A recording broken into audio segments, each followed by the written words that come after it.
और चलिए बात करेंगे हरियाणा के नू के मेवात नू में हुई हिंसा ने हर किसी को झकझोर कर रख दिया है। इस हिंसा में अब तक 6 लोगों की मौत हो गई है, जबकि 60 लोगों के जख्मी होने की खबर है।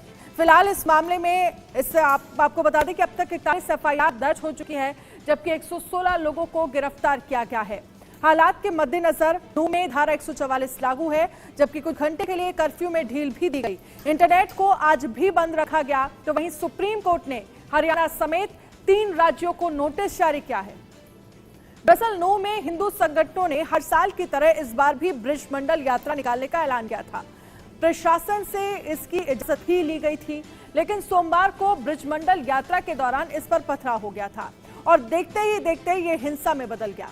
सैकड़ों कारों को आग लगा दी गई। तो वहीं साइबर थाने पर भी हमला किया गया, फायरिंग भी हुई, पुलिस पर भी हमला हुआ। नू के बाद सोहाना में भी पथराव और फायरिंग हुई, गाड़ियों को आग के हवाले कर दिया गया। और इसके साथ ही उधर नू में हुई हिंसा को लेकर सुप्रीम कोर्ट में भी सुनवाई हुई। इस दौरान कोर्ट ने सख्त लहजे में सरकार को निर्देश दिए हैं कि अतिरिक्त बल की जरूरत पड़े तो मंगा लीजिए, लेकिन यह सुनिश्चित किया जाए कि जानमाल का नुकसान ना हो और ना ही किसी समुदाय के खिलाफ नफरत फैलाने वालों या फिर भड़काने वालों के बयान और भाषण हो।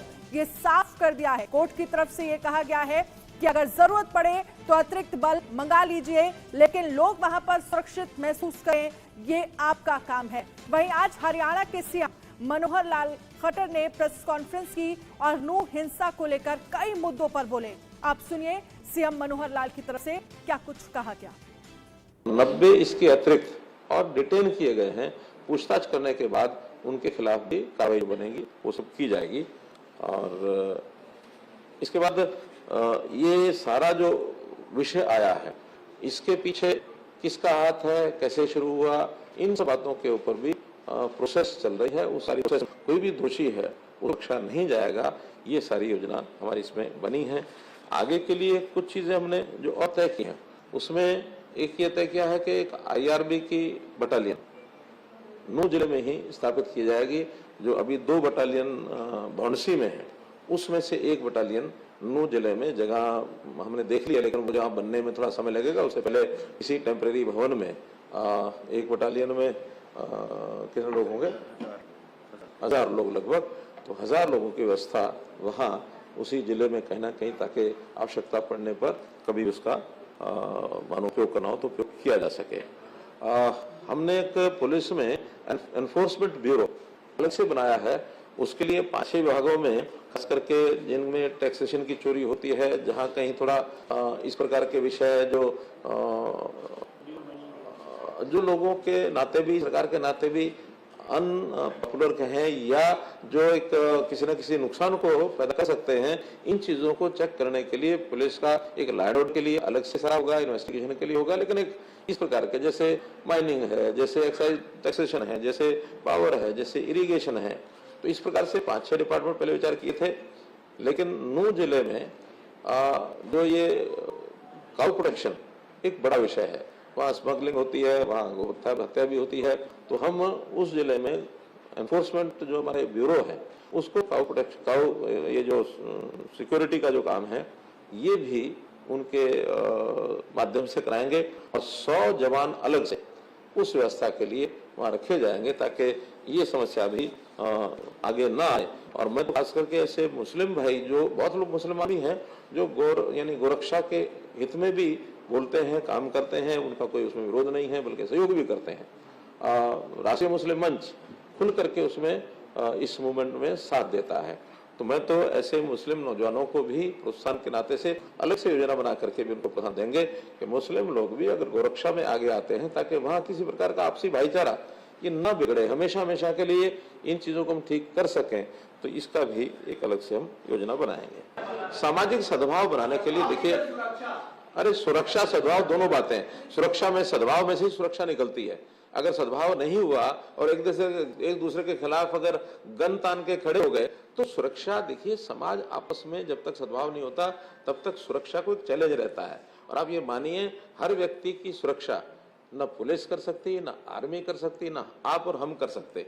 सुरक्षा के लिए भी एक वातावरण बनाना पड़ता है, और वातावरण समाज में एक सामंजस्य सद्भाव, इसके लिए पहला प्रयत्न करना पड़ता है। उसके लिए पीस कमेटीज बनी हैं, उसके लिए एडमिनिस्ट्रेशन को लोग लगे हैं। हाँ, मौके पर तनाव न बढ़े इसके लिए फोर्स पूरी रखनी पड़ती है। उन्होंने फ्लैग मार्च भी किया है। जो ऐसे गलत वृत्ति रख करके कोई लोग इस प्रकार का मानस बनाए बैठे, उनके मन में एक भय बैठाना पड़ता है। लेकिन ये एक तात्कालिक विषय होते हैं, करंट इश्यूज होते हैं। करंट विषय में करने के बाद आखिर में तो सामाजिक सद्भाव बना करके तभी लोगों का रहन सहन ठीक हो सकता है। आप कहीं भी चले जाइए, दुनिया में किसी भी देश में चले जाइए, हर व्यक्ति की सुरक्षा पुलिस के द्वारा करना संभव नहीं होता। हमारी 130 करोड़ आबादी है, हरियाणा की लगा लें तो 2 करोड़ 70 लाख आबादी है। अब 2 करोड़ 70 या 80 लाख आबादी, हमारी पुलिस कितनी है? अब 60,000 50,000। तो इसलिए ये वातावरण बनाना पड़ता है। हम वातावरण बनाएंगे, अपील बार बार करेंगे, हाँ उसमें से एक सीमा को लांघेगा, उसके खिलाफ कार्रवाई करेंगे। और कार्रवाई, अरे भाई, कार्रवाई करने का जो विषय होता है वो बता के करना होता, जरूरी थोड़ी होता है। ये अलग अलग हर किसी का होता है, कोई बताएगा और कोई करेगा।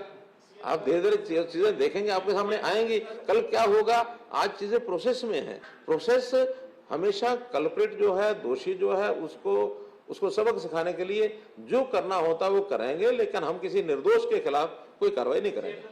बना लिया है और उस एक्ट में ये पारित किया गया है कि कोई भी जो लॉस है, चाहे वो पब्लिक प्रॉपर्टी का होगा, चाहे किसी की प्राइवेट प्रॉपर्टी का होगा, ये ठीक है कि पब्लिक प्रॉपर्टी का तो सरकार ही सू करेगी, लेकिन प्राइवेट प्रॉपर्टी का उसको अपने आप सू करना पड़ता है। तो जिन्होंने नुकसान किया है वो इस बात के लायबल हैं कि उनसे वो भरपाई कराई जाए। तो हम उसका पूरा अपना जो सरकारी प्रॉपर्टी है उसका हम करेंगे, प्राइवेट प्रॉपर्टी वालों को भी उनको कहेंगे कि इसकी लायबिलिटी जिनके ऊपर है उनसे वसूल की। देखिए, जैसे हमको जानकारी है कि नूह की जो एक दुर्भाग्यपूर्ण दर्दनाक जो घटना हुई, उस घटना में काफ़ी बड़ी मात्रा में नुकसान हुआ और अभी तक की जानकारी में 6 लोगों की मृत्यु हुई है। 2 होमगार्ड के लोग हैं, 4 सिविलियंस हैं और अनेकों घायल हुए हैं, जो नल्लड़ हॉस्पिटल में, मेदांता हॉस्पिटल गुरुग्राम में, अन्य अस्पतालों में दाखिल हैं, जिनकी देखरेख उपचार किया जा रहा है। और पुलिस की जो 30 कंपनीज हरियाणा की और 20 अन्य कंपनी जो केंद्रीय सुरक्षा बलों की हमको मिली थी, जिनमें से 20 में से 3 हमने पलवल में, 2 गुरुग्राम में, 1 फरीदाबाद में और 14 जो कंपनीज हैं वो नूह जिले में डिप्लॉय की गई हैं। और सब मिलकर के वहाँ एक जो षड्यंत्रकारी प्रकार से थे, जो दोषी लोग थे, उनको पकड़ा जा रहा है। उनके लिए सर्च ऑपरेशन भी किया गया है और जो लोग भागे हुए हैं उनको पकड़ने की कोशिश की जा रही है। अभी और वहीं मानेसर में आज भी महापंचायत हो रही है, कल भी हुई थी। आप दोनों तस्वीरें देखिए। दरअसल आज महापंचायत में बड़ी संख्या में जो तमाम दल के लोग हैं उन्हें शामिल किया गया है और ये देखिए मंदिर के अंदर ये महापंचायत जो है वो की गई और बाहर जो है पुलिस का कड़ा पहरा रहा। और अब ये सुनिश्चित करने की कोशिश की जा रही है कि जो लोग वहाँ पर रह रहे हैं उन्हें सुरक्षा महसूस कराई जाए और अपील ये की जा रही है कि शांति बनाए रखें। और वहीं सीएम मनोहर लाल की तरफ से ये साफ कर दिया गया है कि जो भी हिंसा में नुकसान हुआ है वो दंगाइयों से वसूला जाएगा। उन्होंने कहा कि दंगा करने वालों के खिलाफ सख्त कार्रवाई की जाएगी और सीएम की तरफ से कहा गया कि जो लोगों को नुकसान हुआ है, जो भी उनको नुकसान हुआ है, बस उस पर वो दावा करें और उसकी भरपाई जो है वो दंगाइयों से की जाएगी। गुरुग्राम के मानेसर में लोगों ने प्रशासन की रोक के बाद शुरू की पंचायत में सैकड़ों ग्रामीण जो है वो मौजूद रहे। मंदिर के अंदर जो लोग हैं वो एकत्र हुए और बाहर पुलिस बल की तैनाती की गई।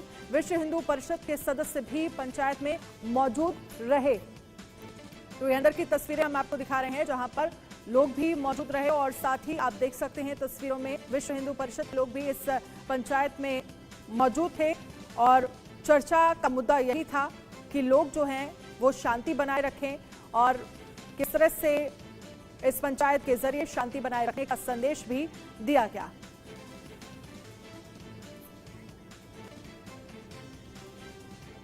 और वहीं नूह हिंसा मामले पर डीसी प्रशांत कुमार और एसपी वरुण सिंगला ने पीसी की क्या कुछ कहा उन्होंने, आइए आपको सुनाते हैं।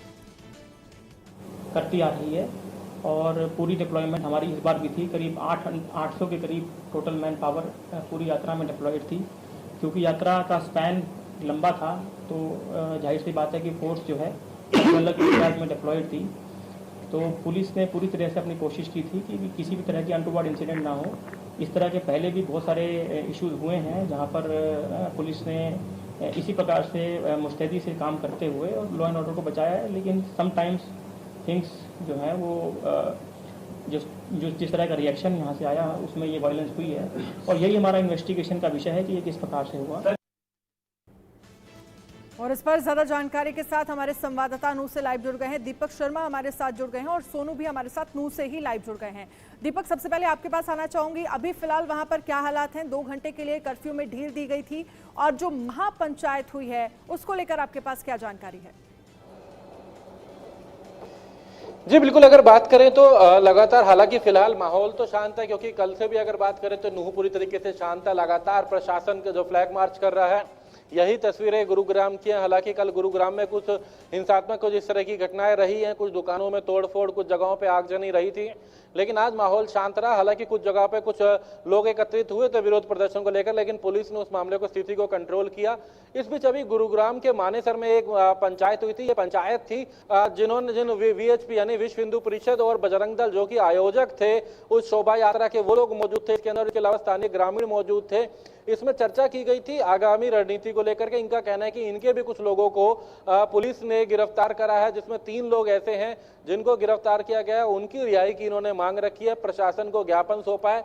इसके अलावा हरियाणा के उप मुख्यमंत्री का एक बयान आया था, जिसमें उप मुख्यमंत्री ने कहा था कि इनको रूट की जानकारी नहीं दी गई थी प्रशासन को आयोजकों के द्वारा, जिसको लेकर के कहीं ना कहीं इस पंचायत में नाराजगी जाहिर की गई। उप मुख्यमंत्री के बयान को लेकर उन्होंने बाकायदा वो ज्ञापन की कॉपी दिखाई जो उन्होंने उपायुक्त से परमिशन ली थी, बाकायदा फोटो दिखाई जो उपायुक्त को ज्ञापन सौंपते हुए था इस यात्रा से पहले, तो उसको लेकर के चर्चा थी। इसके अलावा सीधे तौर से कहा गया कि इनके लोगों को जो गिरफ्तारी हुई है उनको छोड़ा जाए। इनके लोगों के ऊपर पहले हमला किया गया, शोभा यात्रा के दौरान गाड़ियां जलाई गई, उनके गोलियां चलाई, और उसके बाद अब इन्हीं के लोगों को, जो लोग पीड़ित है, उन्हीं गिरफ्तार कर रही है। तो ऐसे में उसको लेकर के इस पंचायत में नाराजगी जाहिर की गई थी। ये गुरुग्राम के मानेसर में ये पंचायत हुई है। हालांकि इनका कहना है कि प्रशासन को समय दिया गया। जावेद भी नूह में इस वक्त मौजूद हैं। जावेद, आप अभी जांच में क्या कुछ सामने निकल कर आया है? आखिरकार नूह में हिंसा की साजिश किसकी तरफ से रची गई, और जो शोभा यात्रा निकाली जा रही थी, क्या उस रूट का क्या प्लानिंग थी, कहां से ये यात्रा होकर गुजरेगी, इसकी जानकारी पुलिस प्रशासन को नहीं थी? जी देखिए, मैंने आज जब 2 बजे के करीब डिप्टी कमिश्नर जो है यहाँ पर प्रशांत पवार और एसपी वरुण सिंगला जो कि छुट्टी से वापस आए हैं, उनकी जगह नरेंद्र जो है एसपी, वो इस काम को देख रहे थे। जब मीडिया ने लगातार नेग्लिजेंसी और जो इंटेलिजेंस फेलियर्स की बात की, उसको लेकर इनके पास कोई जवाब नहीं था, क्योंकि हजारों की तादाद में जो श्रद्धालु थे जिन्होंने शोभा यात्रा में शामिल हुए, जो नूह से दूर दूर से जो लोग शामिल हुए थे वो आए हजारों की तादाद में, तो उनकी सिक्योरिटी को लेकर बात आई। और उसके अलावा जाकिर हुसैन है जो कि मेवात के पूरे एरिया के 2 बड़े चेहरे हैं पॉलिटिकल, जिसमें एक आफ्ताब अहमद है, दूसरे जाकिर हुसैन है। जाकिर हुसैन से इंडिया न्यूज की एक्सक्लूसिव बातचीत में उन्होंने बोला कि 27 तारीख को भी एक अमन कमेटी और जो बिरादरी की मीटिंग होती है वो भी पुलिस के साथ मीटिंग होती, उसमें इस वीडियो को, हमने इस वीडियो का भी जिक्र किया जिसमें एक शख्स मोनू मानेसर का जो नाम आ रहा है, और जो प्रेस कॉन्फ्रेंस के दौरान भी क्वेश्चन पूछा गया था मीडिया के जरिए, हमने भी सवाल पूछा जाकिर हुसैन से कि क्या जो सोशल मीडिया पर जो रिटेलिएट का वीडियो आ रहा था दोनों पक्षों को, तो उसका भी लेकर उन्होंने जवाब दिया कि हमने ये बात सामने रखी थी, क्योंकि ये बहुत ही बड़ा इंटेलिजेंस फेलियर है। क्योंकि अभी कुछ देर पहले जब हम मंदिर, जो कि शिव मंदिर है, काफी पुराना मंदिर है यहाँ पर, जहां से शोभा यात्रा निकली थी, वहां के महाराज से हमने इंटरव्यू किया तो उन्होंने बताया कि ऐसी पहली घटना हुई है। इससे पहले भी कई धार्मिक जो प्रोग्राम है वो हुए हैं वहां पर, लेकिन इससे पहले कभी किसी तरह की कोई हिंसा नहीं हुई है। यहाँ पर हमने कल भी ग्राउंड जीरो पे इस तरह की जो घटनाएं हैं जिसको लेकर कहा जा रहा है कि शोभा यात्रा पर इस तरह से कभी भी हिंसा नहीं हुई है, लेकिन कुछ और भी हम देख रहे हैं, कुछ तमाम जो रिकॉर्ड्स हैं वो भी सामने आ रहे हैं, जहां पर ये कहा जा रहा है कि कभी कभार ऐसा हुआ है कि 2 गुटों में झड़प हुई है। लेकिन इस बार जब इस तरह के सोशल मीडिया पर वीडियोस वायरल हो रहे थे, मैसेजेस किए जा रहे थे, रिटेलिएशन की बात की जा रही है, तो पुलिस प्रशासन आखिरकार चुस्त क्यों नहीं था, क्यों एक्टिव नहीं था, क्यों ढील दी गई?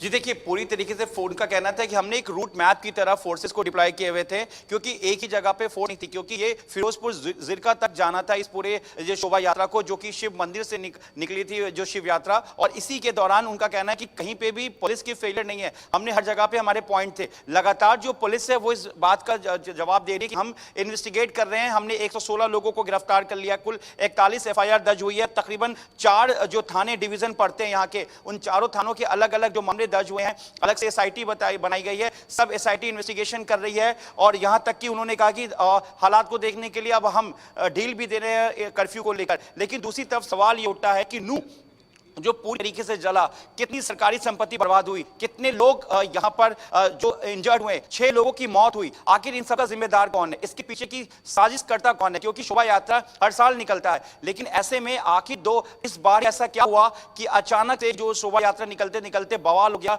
हिंसा हुई, पथराव होने लगा, आगजनी हो गई, जिसमें कई गाड़ियां क्षतिग्रस्त हुई, कई लोग इंजर्ड हुए। मोड के अकॉर्डिंग ये कहा जा सकता है कि साफ कर दिया गया है कि जो भी नुकसान हुआ है उसकी भरपाई जो है वो दंगाइयों से ही की जाएगी। आप तीनों मेरे साथ रहिएगा। सोनू, आगे मैं आपके पास आऊंगी और आपसे हम समझेंगे कि आखिरकार मोनू मानेसर को लेकर, क्योंकि चाहे हरियाणा की पुलिस हो और चाहे राजस्थान की पुलिस, दोनों की नजर अब मोनू मानेसर पे है, लेकिन इन सब के बीच समझना यह भी जरूरी है कि किस तरह से इस हिंसा को लेकर हरियाणा के पूर्व CM भूपेंद्र हुड्डा क्या कह रहे हैं। आइए आपको यह भी सुनाते हैं। इंडिया न्यूज के एग्जीक्यूटिव एडिटर राकेश कुमार सिंह ने उनसे खास बातचीत की।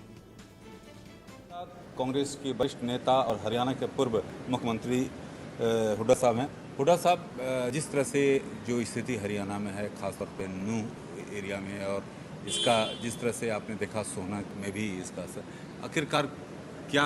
देखिए, ये बड़ी दुर्भाग्यपूर्ण घटना घटी है और जो हरियाणा सरकार है उसने समय पर कदम नहीं उठाए। जब जो कह रहे हैं, कोई कॉन्स्पिरेसी कह रहा है, कोई कहता पहले से खबर थी, तो पर उनको तैयारी करनी चाहिए थी, प्रिवेंटिव स्टेप लेने चाहिए थे। और ये जो मौजूदा सरकार है यहाँ की, वो नॉन परफॉर्मिंग एंड फेल्ड सरकार है। आप क्या लगता है कौन दोषी इसके पीछे? नहीं, अगर सरकार कदम उठाते तो ये होता ही नहीं, घटना बता जाता है। धन्यवाद। Rakesh Kumar Singh, India news, Delhi.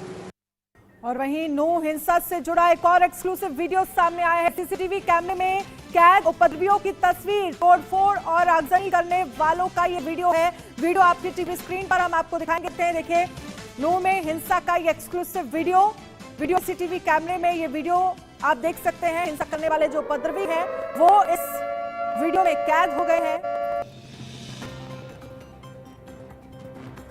तो CCTV कैमरे में कैद उपद्रवियों की ये तस्वीर देखी जा सकती है। जावेद, आपके पास ये वीडियो इस वक्त मौजूद है, जो एक नया एक्सक्लूसिव वीडियो सामने आया है। वीडियो में आप क्या देख पा रहे हैं?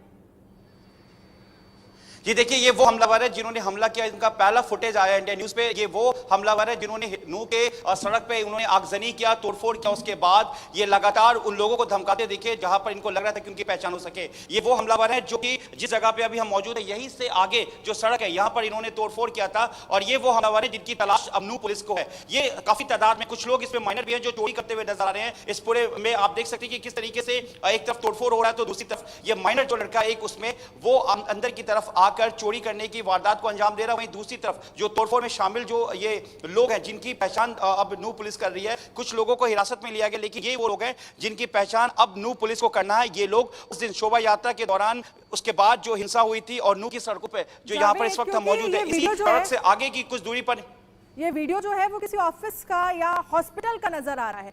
कौन से हॉस्पिटल का ये वीडियो है, इसको लेकर कोई जानकारी मिल पा रही है?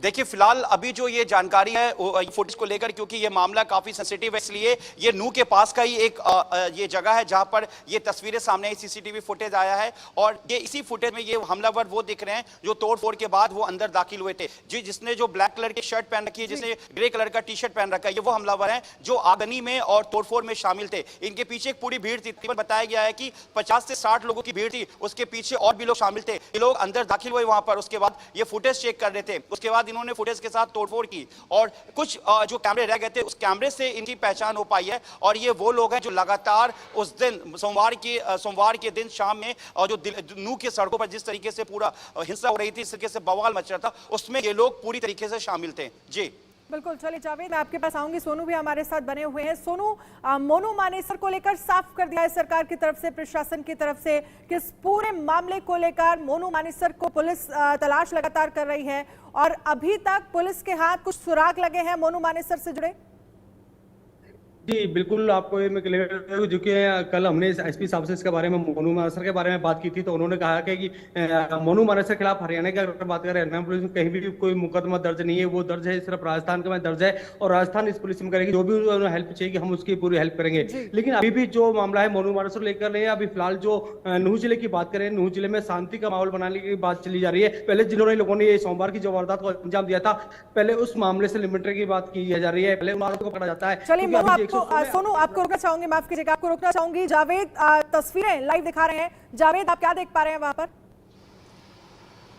ये देखिए, ये पैरामिलिट्री फोर्सेस की गाड़ियां हैं जो यहाँ से मूव कर रही है, पेट्रोलिंग कर रही है। आगे जो पैरामिलिट्री फोर्सेस के असिस्टेंट कमांडेंट हैं वो इसको लीड कर रहे हैं और इस तरह की जो पेट्रोलिंग, देखिए मैं आपको दिखाना चाहूंगा, जो हमारे वीजे चौरसिया हैं वो आपको किस तरीके से ये जो तस्वीरें हम तक पहुंचा रहे हैं। इससे पहले भी लगातार जो पेट्रोलिंग की जो है तस्वीर वो दिखाई गई और हालात पूरी तरीके से सामान्य, और धारा 144 अभी भी लगा हुआ है, क्योंकि जो एसपी है और जो डीसी है उनका कहना है कि 144 जो लगा धारा लगाई गई है, कर्फ्यू जो लगा गया उसमें ढील नहीं दी गई है। सिर्फ 3 से 5 का समय दिया गया था, वो भी देखने के लिए कि किस तरह की हालात होती है। नेट पूरी तरीके से सेवा बंद रहेगी नूह में। ये कल इस पे एग्जामिन किया जाएगा, समीक्षा की जाएगी, विचार की जाएगी, उसके बाद ही जाके नेट की सेवा को खोलना या नहीं खोलना उस पर विचार किया जाएगा। लेकिन 3 से 5 का समय दिया गया था ये ढील देकर, ये देखने के लिए कि क्या जो जरूरत के सामान है लोग लेने। बहुत बहुत शुक्रिया हमारे साथ जुड़ने के लिए। दीपक, आपका भी बहुत बहुत शुक्रिया। आपका भी बहुत बहुत शुक्रिया।